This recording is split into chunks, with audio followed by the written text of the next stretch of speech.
ইফালে বিলাসীপাড়াৰ নায়াৰ আলগাত নিশা চাঞ্চল্যকৰ ঘটনা। কস্তুৰবা গান্ধী বালিকা বিদ্যালয়ত ছাত্ৰী নিবাসত নিশা প্ৰৱেশ কৰিলে দুই যুৱক। দুই যুৱকক আটক কৰি এতিয়া উত্তম মধ্যম সোধাই গতাই দিয়া হৈছে আৰক্ষীক। শিক্ষাৰ্থীৰ অপকৰ্ম কৰাৰ উদ্দেশ্যে অনাধিকাৰ প্ৰৱেশ কৰাৰ সন্দেহ প্ৰকাশ কৰিছে স্থানীয় ৰাইজে। কুৰমান আলী আৰু আফছাদুল ইছলামে সংঘটিত কৰে জঘন্য ঘটনা। প্ৰধান শিক্ষয়িত্ৰীৰ ভূমিকাটো এতিয়া ক্ষুণ্ণ হৈ পৰিছে স্থানীয় ৰাইজ। আমি দৃশ্যাংশ দেখুৱাইছোঁ। নিশা উত্তেজিত পৰিস্থিতিয়ে বিৰাজ কৰা পৰিলক্ষিত হয়। যেতিয়াই গাঁৱৰ ৰাইজে গম পালে যে স্কুলখনৰ হোষ্টেলত দুজনকৈ অচিনাকি যুৱকে প্ৰৱেশ কৰি কোনো দুই ছাত্ৰীৰ সৈতে অপকৰ্মত লিপ্ত হ'বলৈ চেষ্টা চলাইছে আৰু তেতিয়াই স্থানীয় ৰাইজে প্ৰৱেশ কৰে হোষ্টেলত। গাৰ্লছ হোষ্টেলৰ পৰা এই দুয়োটাকে চোঁচৰাই উলিয়াই আনি উত্তম মধ্যম সোধাই গতাই দিছে আৰক্ষী।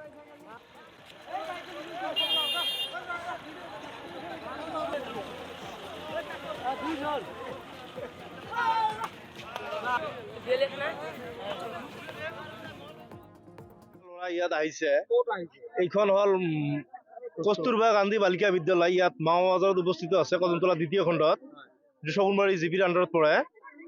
ইয়াত প্ৰায় মানে 2 মাহ 3 মাহৰ ভিতৰত এনেকুৱা ঘটনা ঘটি থাকে।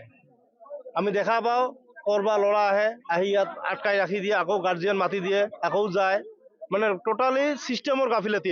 এইটো এখন ৰেচিডেণ্টেল হোষ্টেল হয়, য'ত ছোৱালী মানুহে থাকে, অনলি গাৰ্লছ। এই হোষ্টেলখনৰ আমাৰ যিসকল বাইদেউ আছে, ইনচাৰ্জ আছে, ৱাৰ্ডেন আছে, এই ব্যক্তিসকলৰ পুৰাপুৰি গাফিলতি বুলি আমি ৰাইজে দেখা পাওঁ। কাৰণ ইহঁতৰ গাফিলতি নহ'লে এনেকুৱা ঘটনা কেতিয়াও নঘটে। আমি ইয়াৰ পূৰ্বেও দেখিছোঁ, বৰ্তমানো দেখি আছোঁ, আৰু আগন্তুক দিনতো হ'ব বুলি আমি ভাবি আছোঁ। মানে কেনেকুৱা ধৰণৰ ঘটনাটো ঘটে? যিহেতু ইহঁতো ছোৱালী মানুহ এতিয়া স্কুলখন যেনেকুৱা বাউণ্ডাৰী ৱাল আছে, গোটেই মূৰে ৰাস্তাটো গৈছে। ৰাস্তাৰ বাহিৰত থাকে ল'ৰাবিলাক, ছোৱালীবিলাক ওপৰৰ পৰা ইচাৰা কৰে, ল'ৰাবিলাক আহে, তাত কথা বতৰা কয়, মোবাইলটো এক্সচেঞ্জ কৰে। এই ৱাৰ্ডেন বিলাকে যদি মোবাইলটো ল'ব নিদিয়ে, কেনেকে মোবাইলটো লয়, কেইবাবাৰো মোবাইলটোও ভিতৰত পোৱা গৈছে। গতিকে ইয়াৰ বিষয়ে জিলা শিক্ষা বিষয়া তথা বিও আছে, আমাৰ বিও ছাৰে অলপ ভালকে তদন্ত ল'ব লাগে, যাতে ছোৱালীবিলাকৰ ভৱিষ্যত ভাল হয়, শিক্ষা ভালকে গ্ৰহণ কৰিব পাৰে। আমি এইখিনিয়ে বিচাৰো। আজি কি হৈছিল? আজিৰ কাহিনীটো দুটা ল'ৰা আহিছে ট'টলৈ, এজন ছোৱালীৰ লগত কথা পাতি থাকোতে বাহিৰত ধৰিছে ৰাইজে। তাৰপিছত স্কুলৰ বাউণ্ডাৰীৰ ভিতৰত আনি এতিয়া পুলিচক গতাই দিলে পাব্লিকে। মানে এনেকুৱা ঘটনা মানে কি কাৰণৰ হয়? কিহৰ গাফিলতি? চিষ্টেমৰ গাফিলতি। ইফালে বিলাসীপাড়াৰ নায়াৰ আলগাত নিশা চাঞ্চল্যকৰ ঘটনা। কস্তুৰবা গান্ধী বালিকা বিদ্যালয়ত ছাত্ৰী নিবাসত নিশা প্ৰৱেশ কৰিলে দুই যুৱক। দুই যুৱকক আটক কৰি এতিয়া উত্তম মধ্যম সোধাই গতাই দিয়া হৈছে আৰক্ষীক। শিক্ষাৰ্থীৰ অপকৰ্ম কৰাৰ উদ্দেশ্যে অনাধিকাৰ প্ৰৱেশ কৰাৰ সন্দেহ প্ৰকাশ কৰিছে স্থানীয় ৰাইজে। কুৰমান আলী আৰু আফছাদুল ইছলামে সংঘটিত কৰে জঘন্য ঘটনা। প্ৰধান শিক্ষয়িত্ৰীৰ ভূমিকাটো এতিয়া ক্ষুণ্ণ হৈ পৰিছে স্থানীয় ৰাইজ। আমি দৃশ্যাংশ দেখুৱাইছোঁ।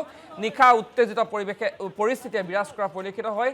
যেতিয়াই গাঁৱৰ ৰাইজে গম পালে যে স্কুলখনৰ হোষ্টেলত দুজনকৈ অচিনাকি যুৱকে প্ৰৱেশ কৰি কোনো দুই ছাত্ৰীৰ সৈতে অপকৰ্মত লিপ্ত হ'বলৈ চেষ্টা চলাইছে আৰু তেতিয়াই স্থানীয় ৰাইজে প্ৰৱেশ কৰে হোষ্টেলত।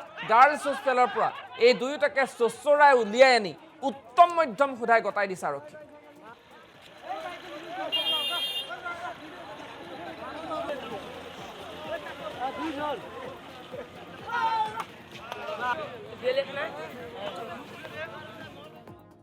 ল'ৰা ইয়াত আহিছে এইখন হল কস্তুৰবা গান্ধী বালিকা বিদ্যালয়। ইয়াত মাওবাজাৰত উপস্থিত আছে কদমতলা দ্বিতীয় খণ্ডত, শগুনবাৰী জিপিৰ আণ্ডাৰত পৰে। ইয়াত প্ৰায় মানে 2 মাহ 3 মাহৰ ভিতৰত এনেকুৱা ঘটনা ঘটি থাকে। আমি দেখা পাওঁ কৰবা ল'ৰা আহে, আহি ইয়াত আটকাই ৰাখি দিয়ে, আকৌ গাৰ্জিয়ান মাতি দিয়ে, আকৌ যায়। মানে টোটালি চিষ্টেমৰ গাফিলতি। এইটো এখন ৰেচিডেণ্টেল হোষ্টেল হয়, য'ত ছোৱালী মানুহে থাকে, অনলি গাৰ্লছ। এই হোষ্টেলখনৰ আমাৰ যিসকল বাইদেউ আছে, ইনচাৰ্জ আছে, ৱাৰ্ডেন আছে, এই ব্যক্তিসকলৰ পুৰাপুৰি গাফিলতি বুলি আমি ৰাইজে দেখা পাওঁ। কাৰণ ইহঁতৰ গাফিলতি নহ'লে এনেকুৱা ঘটনা কেতিয়াও নঘটে। আমি ইয়াৰ পূৰ্বেও দেখিছোঁ, বৰ্তমানো দেখি আছোঁ, আৰু আগন্তুক দিনতো হ'ব বুলি আমি ভাবি আছোঁ। মানে কেনেকুৱা ধৰণৰ ঘটনাটো ঘটে? যিহেতু ইহঁতো ছোৱালী মানুহ এতিয়া স্কুলখন যেনেকুৱা বাউণ্ডাৰী ৱাল আছে, গোটেই মূৰে ৰাস্তাটো গৈছে। ৰাস্তাৰ বাহিৰত থাকে ল'ৰাবিলাক, ছোৱালীবিলাক ওপৰৰ পৰা ইচাৰা কৰে, ল'ৰাবিলাক আহে, তাত কথা বতৰা কয়, মোবাইলটো এক্সচেঞ্জ কৰে। এই ৱাৰ্ডেন বিলাকে যদি মোবাইলটো ল'ব নিদিয়ে, কেনেকে মোবাইলটো লয়, কেইবাবাৰো মোবাইলটোও ভিতৰত পোৱা গৈছে। গতিকে ইয়াৰ বিষয়ে জিলা শিক্ষা বিষয়া তথা বিও আছে, আমাৰ বিও ছাৰে অলপ ভালকে তদন্ত ল'ব লাগে, যাতে ছোৱালীবিলাকৰ ভৱিষ্যত ভাল হয়, শিক্ষা ভালকে গ্ৰহণ কৰিব পাৰে। আমি এইখিনিয়ে বিচাৰো। আজি কি হৈছিল? আজিৰ কাহিনীটো দুটা ল'ৰা আহিছে ট'টলৈ, এজন ছোৱালীৰ লগত কথা পাতি থাকোতে বাহিৰত ধৰিছে ৰাইজে। তাৰপিছত স্কুলৰ ভিতৰত বাউণ্ডাৰীৰ ভিতৰত আনি এতিয়া পুলিচক গতাই দিলে পাব্লিকে। মানে এনেকুৱা ঘটনা মানে কিহৰ একে- কাৰণে হয়, কিহৰ গাফিলতি? চিষ্টেমৰ গাফিলতি।